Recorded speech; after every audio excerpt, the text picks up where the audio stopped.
Hello guys and welcome to online GK pedia. आज है 13 जुलाई 2020। तो आज के दिन करंट अफेयर्स के कौन से सवाल बनने वाले हैं वो हम इस वीडियो में देखेंगे। तो आज का पहला सवाल क्या है? पहला सवाल है, हाल ही में हॉकी इंडिया का नया अध्यक्ष किसे नियुक्त किया गया है? तो इस सवाल का सही जवाब क्या होगा? ज्ञानेंद्र निंगोमबाम जो है, इन्हें हॉकी इंडिया का नया अध्यक्ष नियुक्त किया गया है। तो इस सवाल का सही जवाब क्या होगा? ऑप्शन सी होगा। ठीक है, तो इनके पहले ये जो मोहम्मद मुश्ताक अहमद जो थे, यह हॉकी इंडिया के अध्यक्ष थे, लेकिन कुछ दिन पहले इन्होंने अपने पद से क्या दिया है? इस्तीफा दे दिया है। ठीक है, तो अब ज्ञानेंद्र निंगोमबाम जो है, यह हॉकी इंडिया के क्या बने हैं? नए अध्यक्ष बने हैं। ठीक है, अब यहाँ पे हॉकी इंडिया की बात आई है तो इसकी स्थापना हुई है 2009 में और इसका मुख्यालय कहाँ पे है? तो नई दिल्ली में है। अगला सवाल है, हाल ही में बीसीसीआई ने अपने किस सीईओ का इस्तीफा मंजूर कर लिया है? तो इस सवाल का सही जवाब क्या होगा? ऑप्शन ए होगा, राहुल जौहरी। ठीक है, तो बीसीसीआई ने हाल ही में जो उनके सीईओ थे राहुल जौहरी, उनका इस्तीफा क्या किया है? मंजूर किया है। ये जो बीसीसीआई के सीईओ है राहुल जौहरी, यह 1 जून 2016 में इनकी बीसीसीआई के सीईओ के रूप में क्या हुई थी? नियुक्ति हुई थी। ठीक है, इन्होंने एक्चुअली फरवरी 2020 में ही अपना जो इस्तीफा है वो बीसीसीआई को दे दिया था, लेकिन बीसीसीआई ने उनका जो इस्तीफा है उसको मंजूरी नहीं दी थी। लेकिन अभी कुछ दिन पहले की बात है, बीसीसीआई ने इनका जो इस्तीफा है उसे अभी मंजूरी दे दी गई है। ठीक है, अब यहाँ पे बीसीसीआई की बात आई है तो बीसीसीआई का फुल फॉर्म होता है board of control for cricket in India. इसकी स्थापना हुई है 1928 और इसका मुख्यालय कहाँ पे है? तो मुंबई में है। और प्रेसिडेंट कौन है वर्तमान में इसके? तो सौरव गांगुली है। हम बाकी के ऑप्शंस देख लेते हैं। ये जो जय शाह, ये कौन है? ये एक्चुअल में अमित शाह के कौन है? बेटे हैं। और बीसीसीआई के ये कौन है? सेक्रेटरी है। ये जो बीसीसीआई है इसके कौन है? ये सेक्रेटरी है। उसके बाद शशांक मनोहर जो है, इन्होंने आईसीसी इंटरनेशनल क्रिकेट काउंसिल जो है, इसके अध्यक्ष पद से क्या दिया है? इस्तीफा दिया है।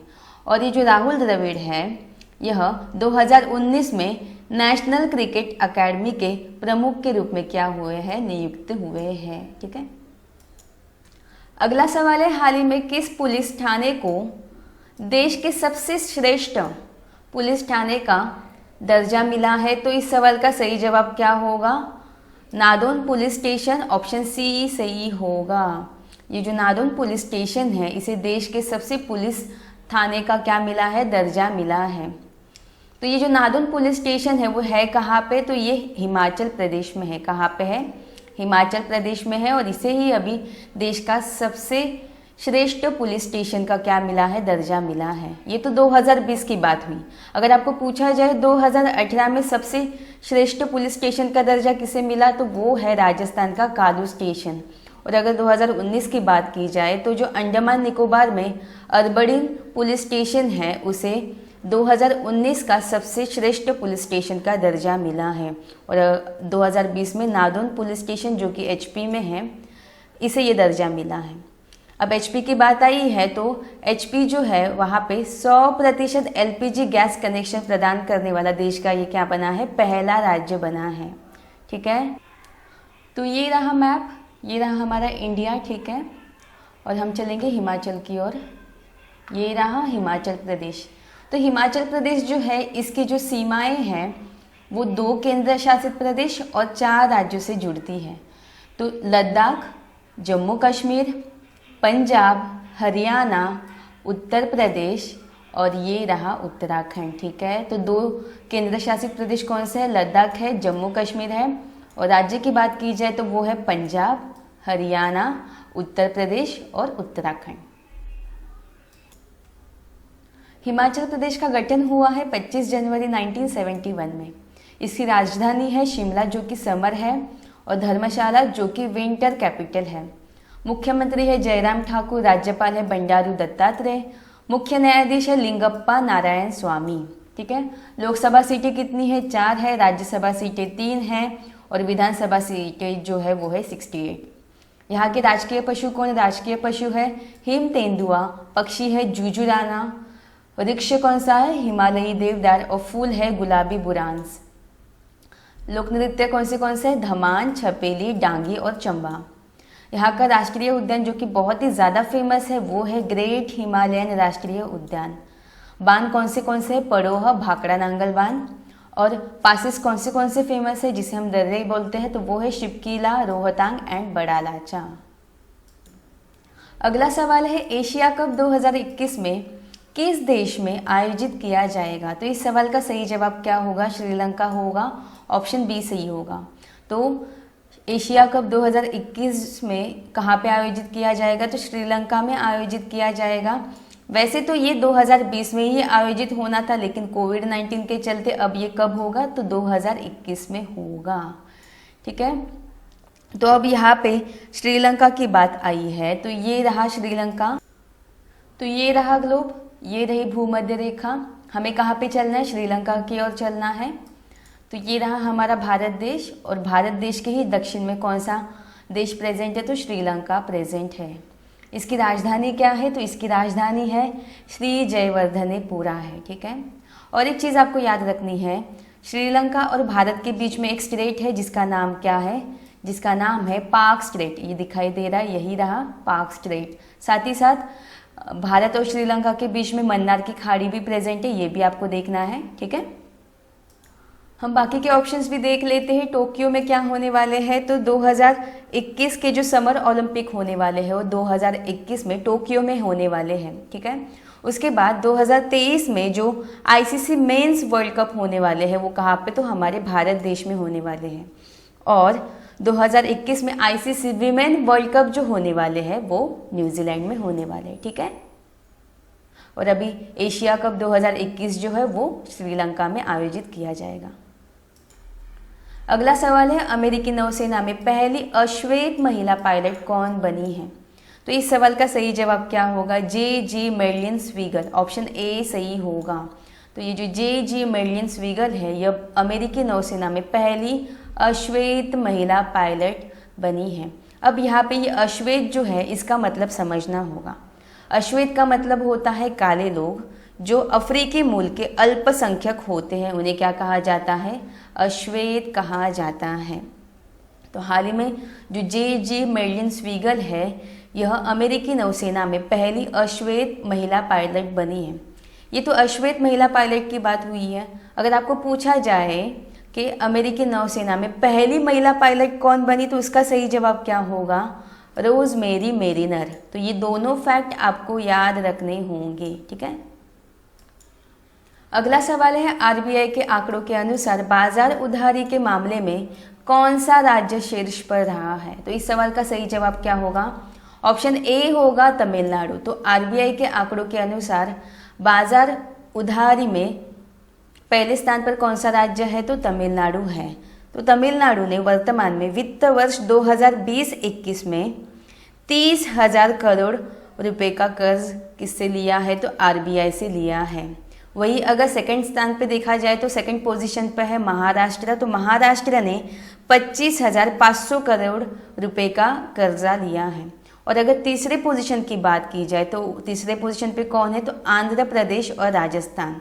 तो ये दोनों राज्यों ने 17,000 करोड़, प्रत्येक के 17,000 करोड़ का कर्जा जो है वो आरबीआई से लिया है। ठीक है, अब यहाँ पे तमिलनाडु की बात आई है तो फटाफट हम तमिलनाडु के बारे में रिवीजन कर लेते हैं। तो ये रहा भारत का मैप। ठीक है, तमिलनाडु जो है वो भारत के दक्षिणी छोर पर प्रेजेंट है। थोड़ा सा जूम करके देखते हैं। ठीक है, तो ये रहा तमिलनाडु। तो तमिलनाडु की जो सीमा है वो कितने राज्यों से मिलती है? तो ये 3 राज्यों से जुड़ती है। पहला तो क्या है? आंध्र प्रदेश है, फिर है कर्नाटक और फिर क्या है? केरला है। ठीक है, तो इस तमिलनाडु की राजधानी क्या है? इसकी राजधानी चेन्नई है। और तमिलनाडु और श्रीलंका के बीच में तो अभी हमने देखा कौन सा स्ट्रेट प्रेजेंट है? तो पाक स्ट्रेट जो है वो प्रेजेंट है। और साथ ही साथ मन्नार की खाड़ी भी यहाँ पे प्रेजेंट है। ठीक है, तमिलनाडु का गठन हुआ है 26 जनवरी 1950 में। इसकी राजधानी क्या है? चेन्नई है। कितने जिले प्रेजेंट है? तो 37 जिले यहाँ पे प्रेजेंट है। मुख्यमंत्री है पलानी स्वामी, राज्यपाल है बनवारी लाल पुरोहित, मुख्य न्यायाधीश कौन है तो अमरेश्वर प्रताप शाही है। निर्वाचित सीटों की बात की जाए तो लोकसभा में 39, राज्यसभा में 18 और विधानसभा में कितना है 234। राजकीय पशु कौन सा है तो काला हिरन है, पक्षी है पन्ना कबूतर, और राजकीय वृक्ष कौन सा है तो पालमेरा खजूर, और फूल की बात की जाए तो वो है लिली। डांस फॉर्म कौन से प्रेजेंट है यहाँ पे फेमस है तो कोमी, कोलट्टम एंड कावड़ी। राष्ट्रीय उद्यान कौन से है तो गल्फ ऑफ मन्नार मरीन राष्ट्रीय उद्यान, इंदिरा गांधी जिसे अन्नामलाई नाम से भी जाना जाता है तो वो भी एक राष्ट्रीय उद्यान यहाँ पे प्रेजेंट है। प्रसिद्ध बांध कौन से है तो मेट्टूर और भवानी सागर बांध, और जनजातियाँ कौन सी है तो बड़गा, कोटा एंड तोड़ा। अगला सवाल है द इकोनॉमिस्ट इंटेलिजेंस यूनिट, ठीक है, EIU की एक रिपोर्ट के अनुसार एशिया प्रशांत क्षेत्र में कैंसर की तैयारी के मामले में भारत किस स्थान पर है। तो इस सवाल का सही जवाब क्या होगा, 8वें स्थान पर, ऑप्शन बी सही होगा। ठीक है, तो द इकोनॉमिस्ट इंटेलिजेंस यूनिट जो है इसने हाल ही में एक रिपोर्ट जारी की है। तो इसके अनुसार एशिया प्रशांत क्षेत्र में कैंसर की तैयारी के मामले में भारत जो है वो 8वें रैंक पे है। तो ये जो रिपोर्ट है इसमें टोटल 8 देशों को शामिल किया गया था, और जिसमें भारत की पोजीशन कौन सी है तो 8वीं पोजीशन है। ठीक है, तो 100 अंकों में से जो 100 अंक है उसमें से भारत को टोटल कितने अंक मिले थे तो भारत को मिले थे 51.6, कितना 51.6 अंक भारत को प्राप्त हुए थे, और भारत 8वें पोजीशन पे पहुंचा। अगर पहले स्थान पर कौन है इसकी बात की जाए तो पहले स्थान पे है ऑस्ट्रेलिया, सेकंड पे है दक्षिण कोरिया, और थर्ड पे है मलेशिया। ठीक है, अगला सवाल है स्टेट बैंक ऑफ इंडिया के साथ मिलकर किस राज्य ने तनाव फंड लॉन्च करने की घोषणा की है। तो इस सवाल का सही जवाब क्या होगा, महाराष्ट्र होगा। जो महाराष्ट्र राज्य है इसने स्टेट बैंक ऑफ इंडिया के साथ मिलकर हाल ही में तनाव फंड नामक एक फंड है उसे लॉन्च किया है। तो इस सवाल का सही जवाब क्या होगा, ऑप्शन डी होगा। ठीक है, महाराष्ट्र ने लॉन्च किया है। तो महाराष्ट्र ने कुछ दिन पहले महाराष्ट्र की जो राजधानी है मुंबई, यहाँ पे एशिया का सबसे बड़ा centre Yotta NM1 data centre जो है उसका उद्घाटन यहीं पे किया गया। साथ ही साथ महाराष्ट्र ने महा जॉब पोर्टल जो है उसे भी लॉन्च किया है। और महाराष्ट्र के मुख्य सचिव कौन बने हैं तो संजय कुमार जो है वो महाराष्ट्र राज्य के मुख्य सचिव बने हैं। साथ ही साथ दुनिया का सबसे बड़ा प्लाज्मा थेरेपी टेस्टिंग जिसका नाम क्या है प्रोजेक्ट प्लेटिना, इसे भी कहाँ पे लॉन्च किया गया है तो महाराष्ट्र में ही लॉन्च किया गया है। तो हाल ही में महाराष्ट्र ने तनाव फंड नामक जो फंड है उसे किसके साथ मिलकर लॉन्च करने की घोषणा किया है तो SBI के साथ। अब यहाँ पे SBI की बात आई है तो SBI की स्थापना कब हुई है तो 1955 में हुई है। इसका मुख्यालय है मुंबई में और चेयरमैन कौन है तो रजनीश कुमार है। और SBI की टैगलाइन क्या है, the banker to every Indian. ठीक है, अगला सवाल है हाल ही में इसरो के द्वारा किस देश के एमेजोनिया 1 उपग्रह को लॉन्च किया जाएगा। वेरी वेरी इंपॉर्टेंट सवाल है ये। तो इस सवाल का सही जवाब क्या होगा, ब्राज़ील होगा, ऑप्शन सी सही होगा। तो हाल ही में इसरो के द्वारा ब्राज़ील का एक उपग्रह है जिसका नाम क्या है एमेजोनिया 1, इसे क्या किया जाएगा, लॉन्च किया जाएगा। तो ये जो एमेजोनिया 1 उपग्रह है इसे अगस्त 2020 में लॉन्च किया जाएगा।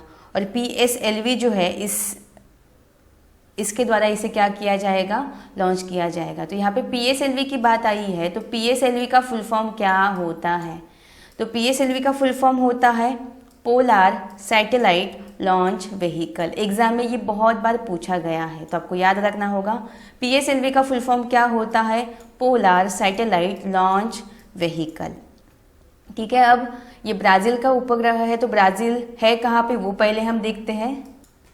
तो ये रहा ग्लोब, ये रही भूमध्य रेखा। ठीक है, और ये रहा हमारा भारत देश। हमें चलना कहाँ पे, ब्राज़ील की ओर। तो थोड़ा सा मैं ये घुमाती हूँ। ठीक है, ब्राज़ील आता कहाँ पे तो कौन से कॉन्टिनेंट में आता है तो वो आता है दक्षिण अमेरिका। ये उत्तरी अमेरिका है और ये रहा दक्षिणी अमेरिका। और ये दिखाई दे रहा है, ये रहा ब्राज़ील। तो इस ब्राज़ील की राजधानी क्या है, ब्राज़ील की राजधानी है ब्राज़ीलिया। ठीक है, ब्राज़ील के राइट साइड में, ठीक है, ब्राज़ील के पूर्वी साइड में कौन सा ओशन प्रेजेंट है तो आपको दिखाई दे रहा है ये जो अटलांटिक ओशन है वो ब्राज़ील के राइट साइड में प्रेजेंट है, ठीक है।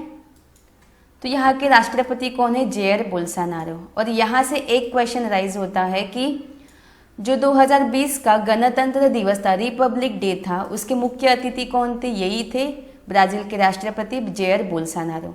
यहाँ की संसद का नाम क्या है? तो नेशनल कांग्रेस है। और यहाँ की करेंसी कौन सी है? तो रियल है। अगला सवाल है, सेबी ने म्यूचुअल फंड उद्योग के विनियमन और विकास से संबंधित सलाह के लिए एक पैनल को गठित किया है, पुनर्गठित किया है। तो इसकी अध्यक्षता किसने की है? ठीक है, कौन करेगा ये बताना है आपको। तो इस सवाल का सही जवाब क्या होगा? ऑप्शन बी होगा, उषा थोराट होगा, ठीक है। हाल ही में सेबी ने म्यूचुअल फंड उद्योग के विनियमन और विकास के लिए सलाह देने के लिए एक पैनल को पुनर्गठित किया है, और जिसकी अध्यक्षता कौन करेगी? तो ये उषा थोराट करेगी। तो ये उषा थोराट जो है यह आरबीआई की पूर्व गवर्नर रह चुकी है, ठीक है। तो ये फैक्ट भी आपको याद रखना होगा। और हाल ही में अभी सेबी ने म्यूचुअल फंड उद्योग के विनियमन और विकास से संबंधित सलाह के लिए एक जो पैनल पुनर्गठित किया है, उसके लिए जो अध्यक्षता करने वाली है तो यही उषा थोराट जी जो है वो करने वाली है, ठीक है। अब सेबी की बात आई है तो सेबी का फुल फॉर्म होता क्या है? Security exchange board of India. इसकी स्थापना हुई कब है? 1992 में। और इसका मुख्यालय कहाँ पे है? तो मुंबई में है। और यहाँ चेयरमैन कौन है? तो वो है अजय त्यागी, ठीक है। तो ये थे हमारे आज के कुछ very very important current affairs के सवाल। तो कल के जो रिवीजन सवाल थे उनके जवाब हम देख लेते हैं। तो पहला सवाल क्या था? पहला सवाल था, किस सिख गुरु के जन्म दिवस को प्रकाश पर्व के रूप में मनाया जाता है? तो सही जवाब क्या होगा? गुरु गोविंद सिंह। अगला है, उमारो सिस्सोको एम्बालो हाल ही में किस देश के राष्ट्रपति चुने गए हैं? तो गिनी बिसाऊ। अगला क्या है? अगला है, विश्व ब्रेल दिवस कब मनाया जाता है? तो 4 जनवरी को मनाया जाता है।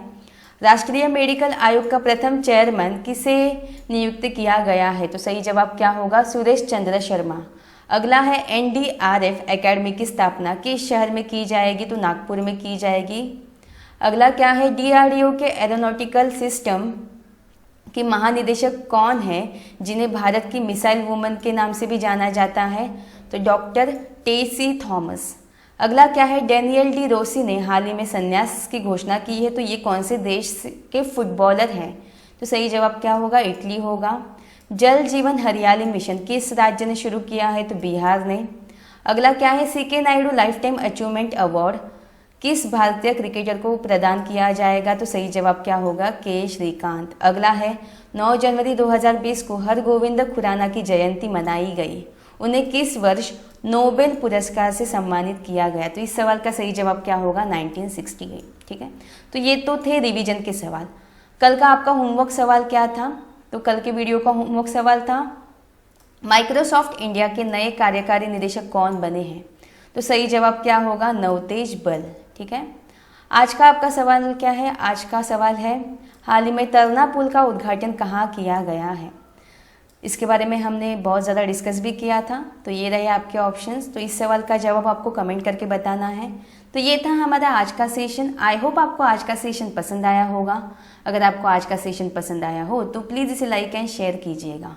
साथ ही साथ सब्सक्राइब करके बेल बटन प्रेस कीजिएगा। धन्यवाद।